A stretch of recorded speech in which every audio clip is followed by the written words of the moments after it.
दोस्तों अमेरिका आज एक न्यूक्लियर सुपर पावर है और सोवियत यूनियन के टूटने के बाद कोई देश सपने में भी नहीं सोच सकता था कि वो अमेरिका पर अटैक करेगा। लेकिन अगर आप ध्यान से अमेरिका को स्टडी करेंगे तो पाएंगे कि उन्हें हराना बहुत मुश्किल नहीं है, स्पेशली तब जब चीन भी एक ग्लोबल पावर की तरह राइज कर रहा है। तो क्या सचमुच इतना आसान है अमेरिका को अटैक करना, और उनकी वो कौन सी कमजोरियां हैं जिससे वो हार सकते हैं? आइए जानने की कोशिश करते हैं आज के इस वीडियो में। बस अंत तक बने रहिएगा हमारे साथ। लेकिन वीडियो शुरू होने से पहले अगर आप चैनल पर नए हैं या आपने अभी तक चैनल को सब्सक्राइब नहीं किया है तो चैनल को सब्सक्राइब करना और बेल आइकॉन दबाना बिल्कुल ना भूलें। दोस्तों अगर अमेरिका पर कोई देश हमला कर सकता है तो वो चीन ही होगा, क्योंकि उसी के पास इतनी पावर है। हो सकता है चीन के साथ रूस और नॉर्थ कोरिया भी इस जंग में शामिल हो, लेकिन इन्हें चीन ही लीड करेगा। पर क्या ये देश यूएस को हरा पाएंगे? वैसे अगर हम ट्रेंड्स को स्टडी करेंगे तो यही पाएंगे कि अब मिलिट्री वॉरफेयर का जमाना चला गया है और हो सकता है यूक्रेन वॉर को आखिरी बड़ी कॉन्फ्लिक्ट हो जिसमें कोई देश अपनी सेना उतारे। चीन के पास अमेरिका को नुकसान पहुंचाने के लिए इससे भी बड़े बड़े प्लान्स हैं। अगर चीन उन्हें अटैक करेगा तो उनका एक बड़ा टारगेट अमेरिकन इंफ्रास्ट्रक्चर रहेगा, जो काफी कमजोर दिखाई पड़ता है। मई 2021 में यूएस के सबसे बड़े पाइपलाइन सिस्टम कॉलोनियल पाइपलाइन को हैक कर लिया गया था। ये पाइपलाइन 8000 किलोमीटर से भी काफी लंबी है और एक दिन में 30 लाख बैरल से ज्यादा तेल की टेक्सास से न्यूयॉर्क भेजने की कैपेबिलिटी रखती है। इस एक हैक की वजह से एक हफ्ते तक ये पाइपलाइन बंद रही थी और यूएस को काफी नुकसान भी हुआ था। इसी तरह से नॉर्थ कोरिया के हैकर्स भी कई बार यूएस की पावर ग्रिड को टारगेट करने में कामयाब रहे हैं और जंग की स्थिति में भी वो अमेरिका की पावर सप्लाई भी बंद कर सकते हैं।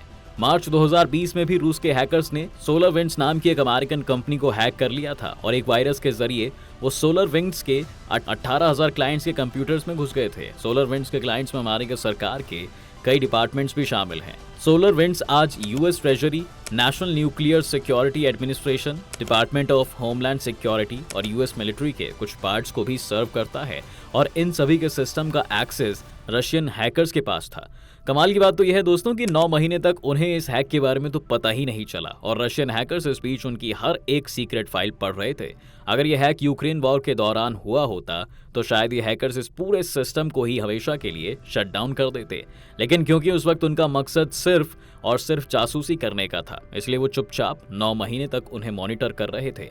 ये तो बस अभी कुछ ही उदाहरण हैं जो दर्शाते हैं कि अमेरिका की साइबर सिक्योरिटी कितनी वीक है। और दूसरी तरफ चीन है जिसकी खुद की साइबर अटैक टीम तो अच्छी ही है, लेकिन साथ ही उसके पास रशियन और नॉर्थ कोरियन हैकर्स का भी सपोर्ट है जो कि दुनिया भर में बहुत ही खतरनाक माने जाते हैं। अमेरिका की दूसरी बड़ी कमजोरी है दोस्तों सेमीकंडक्टर्स। आज सेमीकंडक्टर्स चिप माइक्रोवेव से लेकर सुपरसोनिक मिसाइल्स तक में इस्तेमाल होती है और ये दुनिया से ज्यादातर सेमीकंडक्टर्स TSMC बनाती है, जो कि एक ताइवानीज कंट्री है। जी हाँ, जैसे कि हम जानते हैं कि ताइवान को चीन अपना हिस्सा बताता है और इसलिए वो इसे कब्जे में भी करना चाहता है। पर अगर ऐसा हो जाता है या फिर चीन अगर सिर्फ ताइवान की सेमीकंडक्टर फैक्ट्रीज को भी तबाह करने में कामयाब हो जाता है तो यूएस में सेमीकंडक्टर चिप्स की शॉर्टेज हो जाएगी। ऐसा लॉकडाउन के दौरान हुआ भी था, जब सेमीकंडक्टर चिप की शॉर्टेज के कारण यूएस के कई बिजनेसेस को अपनी प्रोडक्शन हफ्तों तक रोकनी पड़ी थी।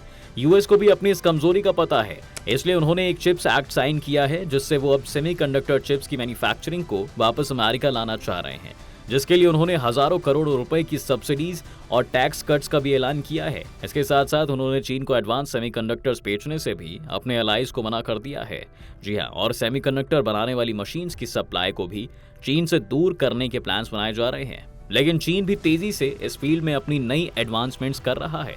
तीसरी कमजोरी जो अमेरिका को बर्बाद कर सकती है वो है अमेरिका की पॉलिटिक्स और जियोपॉलिटिक्स, क्योंकि अमेरिका ने लॉकडाउन के वक्त अपने सिटीजन्स को $1200 के चेक देने के लिए काफी सारे डॉलर्स प्रिंट किए थे। इसलिए इससे सिर्फ अमेरिका ही नहीं बल्कि पूरी दुनिया में महंगाई बढ़ गई थी। इसके बाद यूएस ने रूस पर सैंक्शंस लगाकर उन्हें अपना ही पैसा इस्तेमाल करने से भी रोक दिया था।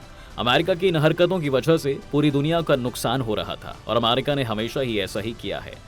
अपने फायदे के लिए अमेरिका ने ईरान और वेनेजुएला जैसे देशों पर सैंक्शंस लगा दिए थे, जिससे वहां से ऑयल सप्लाई पहले ही बंद थी और रूस के साथ भी उन्होंने ऐसा ही किया। इससे सबसे ज्यादा नुकसान उन गरीब देशों का होता है जो इन कंट्रीज से तेल खरीद रहे थे और अब उन्हें कहीं और से ज्यादा महंगे दाम पर तेल खरीदना होगा। इसने काफी सारे देशों को अमेरिका के खिलाफ कर दिया है और एक नई बहस भी ये छिड़ गई है कि अगर अमेरिका डॉलर के साथ इतना केयरलेसली बिहेव कर रहा है तो क्या डॉलर की जगह किसी दूसरी करेंसी को रिजर्व करेंसी नहीं बना देना चाहिए। दोस्तों आज चीन और रूस दोनों ही इस मुद्दे को ग्लोबल स्टेज पर उठा रहे हैं और उन्हें सपोर्ट मिलता भी दिखाई दे रहा है। अगर ऐसा ही चलता रहा तो डॉलर की पावर कम होते ही अमेरिका का इन्फ्लुएंस काफी हद तक कम किया जा सकता है। चीन ने यूएस की इंटरनल पॉलिटिक्स का भी बहुत फायदा उठाया है। जी हाँ, सोशल मीडिया के कारण हर देश की पॉलिटिक्स आज काफी बटी हुई है, लेकिन चीन और रूस इससे काफी खुश हैं क्योंकि अब वो यूएस पॉलिटिक्स को फेक न्यूज के जरिए मैनिपुलेट कर सकते हैं, जबकि चीन और रूस दोनों ही डेमोक्रेसीज नहीं है, इसलिए अमेरिका ऐसा नहीं कर सकता। अगर इस डिवाइड का फायदा उठाकर चीन वहां पर किसी कमजोर प्रेसिडेंट को इलेक्ट करवाने में कामयाब हो जाता है तो उनके लिए काफी फायदेमंद होगा। इसके साथ ही साथ फेक न्यूज के जरिए दंगे करवाना भी बहुत कॉमन हो चुका है। कई रिपोर्ट्स बता चुकी हैं कि अमेरिका में ब्लैक लिव्स मैटर से लेकर जनवरी 6 के कैपिटल रायट्स तक में रशियन बोट्स लगातार सोशल मीडिया पर दोनों साइड्स के लिए फेक न्यूज पंप कर रहे थे, जिसकी वजह से ये प्रोटेस्ट इतने वायलेंट हो गए। आज चीन का इन्फ्लुएंस दोस्तों अमेरिकन सोसाइटी में भी बहुत बढ़ गया है। इस वक्त चीन की सरकार से कनेक्टेड कंपनीज अमेरिका की 3,84,000 एकड़ से ज्यादा की जमीन ऑन करती हैं। इसके अलावा टिकटॉक जैसी चाइनीज कंपनीज वहां पर सभी सोशल मीडिया जायंट्स को हराकर नंबर 1 बनी हुई है। ये भी कोई छुपी हुई बात नहीं है दोस्तों कि चीन हर साल स्टूडेंट्स या फिर इमिग्रेंट्स के रूप में अपने हजारों स्पाइस को अमेरिका भेजता है, जो अमेरिकन के बीच रहते हैं, वहां काम करते हैं, उनकी कंपनीज और बिजनेसेस को समझते हैं और वापस चीन में रिपोर्ट करते हैं। इस तरह का स्पाई नेटवर्क यूएस के पास चीन में नहीं है, इसलिए यहाँ पर भी चीन को एक बड़ी एडवांटेज हासिल है। जिस तरह अमेरिका चीन को साउथ चाइना सी में घेरने की कोशिश कर रहा है और भारत से लेकर इंडोनेशिया तक से अपनी दोस्ती बढ़ा रहा है, वहीं चीन भी इतने वक्त चुप नहीं था, बल्कि वो भी यूएस के बिल्कुल पास साउथ अमेरिका में अपनी इन्फ्लुएंस बढ़ा रहा है। जी हाँ, साउथ अमेरिका में चीन की मौजूदगी सिर्फ बड़े बड़े लॉन्च तक ही सीमित नहीं है, बल्कि चीन वहां पर मिलिट्री बेसिस और स्पेस लॉन्च सेंटर्स भी बना रहा है। चीन की ये एलैबोरेट प्लानिंग हमें दर्शाती है दोस्तों कि चीन सिर्फ अमेरिका को ही आंख नहीं दिखा रहा है, बल्कि साउथ अमेरिका में अपने एसेट्स को भी प्रोटेक्ट कर रहा है। अगर आप बोलीविया, चाइल और अर्जेंटीना के बीच यूनिसॉल्ट फ्लैट्स को देखेंगे तो इस जगह पर दुनिया के सबसे बड़े लिथियम रिजर्व्स हैं और 70% ग्लोबल लिथियम रिजर्व्स हैं सिर्फ इस इलाके में है। यहाँ पर बहुत ही जल्द माइनिंग शुरू होने वाली है, जिससे आने वाले ग्रीन फ्यूचर में बैटरीज बनेंगी और इस जगह पर सबसे बड़ा इन्वेस्टर चीन है और यहाँ पर 4 ऐसी चाइनीज कंपनीज हैं जिन्होंने माइनिंग राइट जीत लिए हैं। सोचिए, जहाँ चीन पहले ही अफ्रीका में माइनिंग करते हुए एक मोनोपोली बन गया है और दुनिया का 70% कोबाल्ट सप्लाई कर रहा है, वहीं उसने अब साउथ अमेरिका में भी इसी तरह घुसना शुरू कर दिया है।